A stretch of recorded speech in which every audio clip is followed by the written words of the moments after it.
ندوس بنزين لدرجة انه تقرأ شيء خفيف، على مود لانها اول مرة لما نتعامل بنزين نتعامل شارع عام، فلازم نكون حذرين.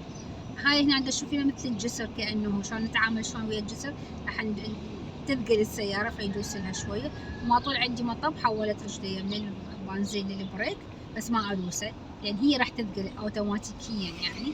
هنا انا شنو اسوي؟ رجلي ما احطها على البنزين وانما تبقى على البريك، بس ما ادوسه وابدي شويه شويه وعي الوف. عندي هنا منعطف شويه قوي، فلازم اني مو الوف الستيرن هوايه، وانما الوفه على كيفي ويا اللوفه. هنا أنا من شفت اكو سياره واقفه، سياره يمي على اليسار، عدلت المسار دست لها شويه بنزين حتى تمشي.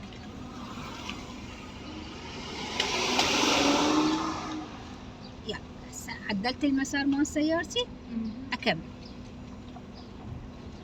شوفي هنا أنا من بعيد اباوع سياره واقفه على اليمين، سياره جايتني من ورا، فلازم انا شو اسوي؟ خفضت طلعت السياره ادوس لها بنزين شويه.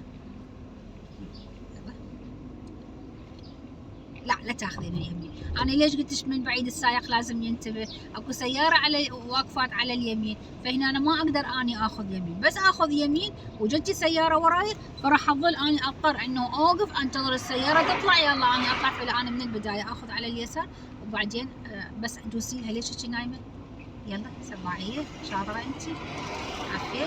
هسه اخذ على اليمين اقدر، باوع السيارات ماكو ورايا، امنت تعطيها يسار هوايه. احاول انه فرة الستيرن بالبنزين تكون كلش قليله. ليش؟ لانه التعامل مالتك شلون تعاملين تبريها الصينيه وشايلتها وبيها مي، شلون تخافين عليها لا تنشب؟ ماكو هيك يصير الستيرن ويا البنزين وبهيك طرق يعني، على مود شنو حتى الفره مالته تصير قليله، لانه بس تفرينها زايد تشمر يعني تبطي بنزين.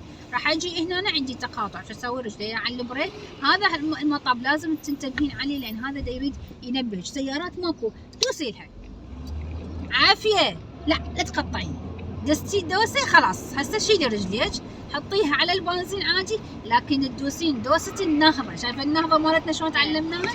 ندوسها دوسه خفيفه. احسنتي.